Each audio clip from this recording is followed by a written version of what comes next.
അനുപമ, ഈ കലോത്സവ കാലത്ത് മലയാളികളുടെ മനസ്സ് കവർന്ന ഒരാളാണ് ഹരിഹർദാസ്. വൃന്ദവാദ്യം എന്ന് പറയുന്ന മത്സര ഇനത്തിൽ മത്സരിച്ചൊരു കുട്ടിയാണ്. അവിടെ എന്തുകൊണ്ടാണ് സ്പെഷ്യൽ ആകുന്നത് എന്ന് ചോദിച്ചു കഴിഞ്ഞാൽ, അവൻ്റെ അച്ഛൻ മരിച്ച് അച്ഛനെ ചിതയ്ക്ക് തീ കൊളുത്തിയതിനു ശേഷം മണിക്കൂറുകൾക്കകമാണ് അവൻ ആ മത്സരത്തിൽ പങ്കെടുത്തത്. മന്ത്രി വീണ ജോർജ് അടക്കം ഫേസ്ബുക്ക് കുറിപ്പിലൂടെ പങ്കുവച്ച ഒരു വാർത്തയാണത്. ഒന്ന് ആലോചിച്ച് നോക്കൂ, സ്വന്തം അച്ഛൻ മരിക്കുകയാണ്. ഹരിഹർദാസ് കലോത്സവത്തിന് കോട്ടയംകാരനാണ്. കോട്ടയത്തിൽ നിന്ന് തിരുവനന്തപുരത്തേക്ക് പോയതിനു ശേഷമാണ് അച്ഛന് അപകടമുണ്ടായി, അച്ഛൻ മരണം പറഞ്ഞു. ഗായകനാണ് അദ്ദേഹം മരിച്ചു എന്നുള്ള വാർത്ത ഹരിഹർദാസ് അറിയുന്നത്. പിന്നെ ഒരു ടീച്ചറിനൊപ്പം തിരിച്ച് കോട്ടയത്തിലേക്ക് വരുന്നു, അച്ഛനെ കാണുന്നു, അച്ഛന്റെ ചടങ്ങുകൾ ചെയ്യുന്നു. വൈകിട്ടോടെ അച്ഛന്റെ ചിതയ്ക്ക് തീ കൊളുത്തിയതിനു ശേഷം അത് തിരിച്ചു മടങ്ങുകയാണ് തിരുവനന്തപുരത്തേക്ക്. കാരണം അച്ഛനൊരു ഗായകനാണ്, അച്ഛന്റെ ആഗ്രഹമാണ് മകനൊരു കലാകാരനാവുക എന്ന് പറയുന്നത്. അതുകൊണ്ട് തന്നെ അത് നിറവേറ്റുക എന്നുള്ളത് അവന്റെ ഏറ്റവും വലിയ സ്വപ്നമായിരിക്കാം, അല്ലെങ്കിൽ അച്ഛന് വേണ്ടി അവൻ ചെയ്യേണ്ട ഒരു കാര്യമാണ്. സോ അതിനെ ഒരു മുടക്കം വരുത്തില്ല, അത് ഞാൻ ചെയ്തിരിക്കും എന്ന ആത്മവിശ്വാസത്തോടെ അച്ഛന്റെ ഷർട്ടും മാലയും എല്ലാം ഒപ്പം കൂട്ടി, അല്ലെങ്കിൽ അതിന്റെ ധൈര്യത്തിൽ ആ വേദിയിൽ നിന്ന് ഓടക്കുഴൽ വായിച്ചു. ശേഷം എ ഗ്രേഡ് സ്വന്തമാക്കി. അങ്ങനെയാണ് തിരിച്ച് ഹരിഹർദാസ് വീട്ടിലേക്ക് മടങ്ങുന്നത്. ആക്ച്വലി ആ വാർത്ത വളരെ സ്പെഷ്യൽ ആയിട്ടാണ് തോന്നിയത്. കാരണം പൊതുവേ നമുക്കറിയാം, നമ്മുടെ പ്രിയപ്പെട്ടവരുടെ മരണം എന്ന് പറയുന്നത് നമ്മളെ സംബന്ധിച്ച് ഏറ്റവും വേദനാജനകമാണ്. പ്രത്യേകിച്ച് അച്ഛനമ്മ എന്നൊക്കെ പറയുമ്പോൾ നമ്മൾ അത്രത്തോളം ബാധിക്കുന്ന ഒരു കാര്യമാണ്. എന്നിട്ടും ആ ഒരു ആത്മവിശ്വാസത്തിൽ തന്റെ അച്ഛന് വേണ്ടി ഇത് താൻ ചെയ്യണം എന്ന ഉറച്ച തീരുമാനത്തിൽ ഉറച്ചു നിൽക്കുക എന്നൊക്കെ പറയുന്നത്, അല്ലെങ്കിൽ തളർന്നു പോകാതെ നിൽക്കുക എന്നൊക്കെ പറയുന്നത് ഒരു വലിയ ധൈര്യമാണ് എന്ന് തോന്നുന്നു.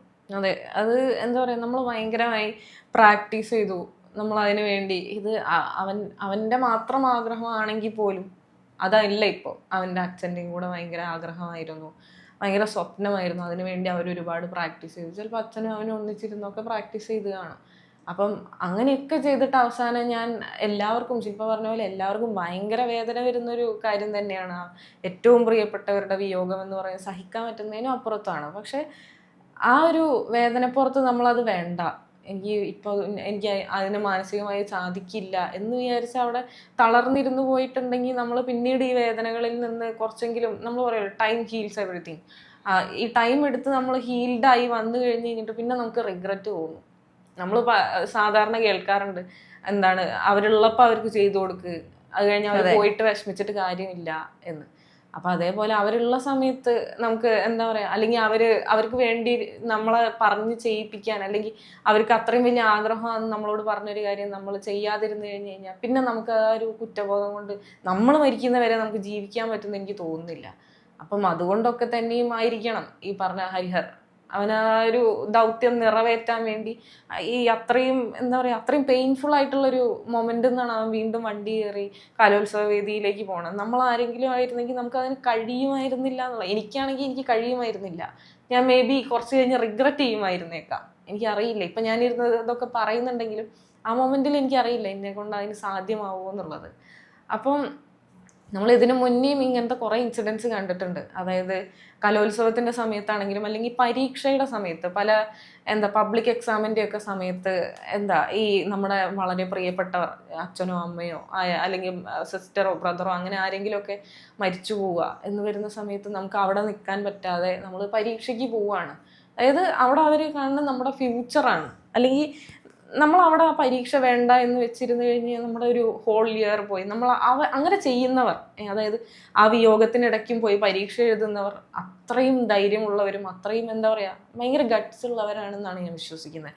അവർ ഏത് സാഹചര്യത്തിലും പിടിച്ചു നിൽക്കും. അതായത് അവരത്രയും മനക്കെട്ടിയുള്ള ആളുകളാണ് അവർക്ക് അവർ ജീവിതത്തെ വളരെയധികം പ്രാക്ടിക്കലായി കാണുന്ന മനുഷ്യന്മാരാണെന്ന് പറയും. അല്ലാതെ അവർക്ക് ആ പരീക്ഷ വേണ്ട എന്ന് വെച്ചിരുന്നു കഴിഞ്ഞ് അതിനെയും ഗ്ലോറിഫൈ ചെയ്യുന്ന ആളുകളുണ്ട് എന്നുള്ളതാണ്. ഞാൻ എന്താ പറയുക, ഇങ്ങോട്ട് ജോലിക്ക് വന്ന സമയത്ത് എൻ്റെ അമ്മയ്ക്ക് അവിടെ വയ്യാതായി ഇരിക്കുക. അപ്പം ഞാൻ അതിനെക്കുറിച്ച് എൻ്റെ റൂംമേറ്റ് ആയിരുന്നൊരു ആൻറ്റീൻ്റെ അടുത്ത് സംസാരിച്ചപ്പോൾ അവർ പറഞ്ഞു, അതിന് കഴിയുകയാണെങ്കിൽ ഇവിടെയുള്ള ജോലി ഉപേക്ഷിച്ചിട്ട് നാട്ടിൽ പോ, അമ്മയുടെ കൂടെ ഇരിക്കുക, നമുക്കൊന്ന്. ആ ആൻറ്റിയുടെ അമ്മയും അച്ഛനും മരിച്ചു പോയതാണ്. ആൻറ്റിക്ക് ഇപ്പോൾ ഒരു 40 വയസ്സുള്ളൂ. അതിന് മുന്നേ അച്ഛനും അമ്മയും മരിച്ചുപോയി, സുഖമില്ലാതെ മരിച്ചത് രണ്ടുപേരും. അപ്പം അവരുടെ എക്സ്പീരിയൻസ് വെച്ചോ അവരുടെ വിഷമഘട്ടം വെച്ചോ ആയിരിക്കണം അവരെന്നോട് സംസാരിക്കുന്നത്. എൻ്റെ അടുത്ത് പറഞ്ഞു, ജോലിയൊക്കെ നമുക്ക് ഇനിയും ചെയ്യാം, നമ്മുടെ ലൈഫ് ഇനിയും മുന്നോട്ടുണ്ട്, പക്ഷെ അവരുടെ ലൈഫ് ഓൾമോസ്റ്റ് ഒരു പകുതിയായി 3/4 ഭാഗമായി നിൽക്കുകയാണ്. അപ്പം നമ്മൾ ഇനി എത്രയെന്ന് വെച്ചിട്ടാ അവരുടെ കൂടെ ഇല്ലാതെ നിൽക്കുക? അതുകൊണ്ട് അവരുടെ കൂടെ പോയിരിക്കുക, അവർക്ക് വേണ്ടുന്നത് ചെയ്തു കൊടുക്കുക. അപ്പം ഞാൻ ചിന്തിച്ച്, ആദ്യം ഞാൻ ചിന്തിച്ചു എന്നാൽ പിന്നെ അങ്ങനെ ചെയ്യാം.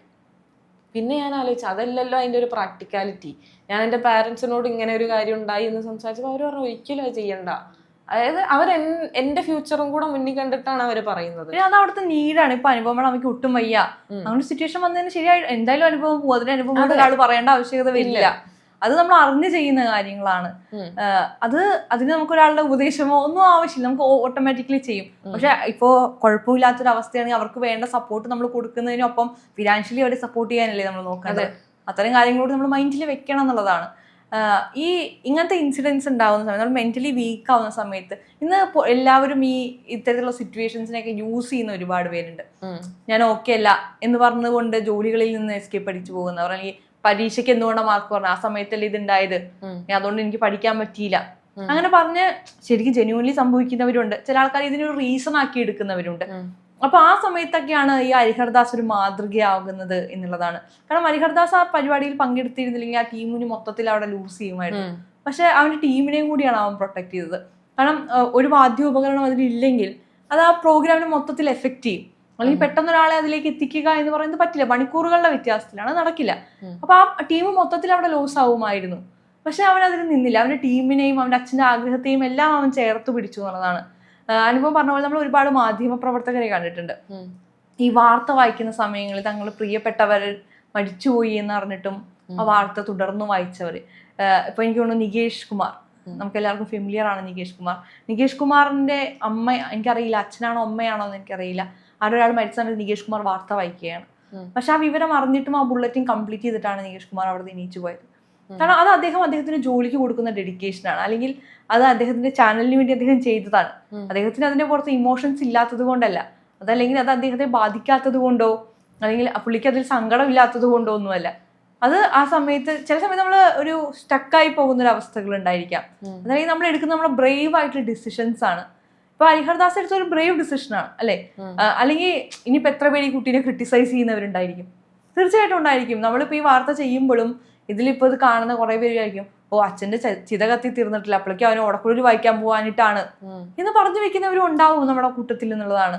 പക്ഷെ അതിനെ അവന്റെ ഒരു എന്താ പറയുക ധീരതയായി കണ്ട്, കാരണം അവൻ ധീരനാണ്, അല്ലെങ്കിൽ അവന് സാധിക്കില്ല, അല്ലെങ്കിൽ അതിനെ ഒരു അവൻ കണ്ട രീതിയെ മനസ്സിലാക്കിക്കൊണ്ട് അത് മാതൃകയാക്കേണ്ടതാണ് എന്നുള്ളതാണ്.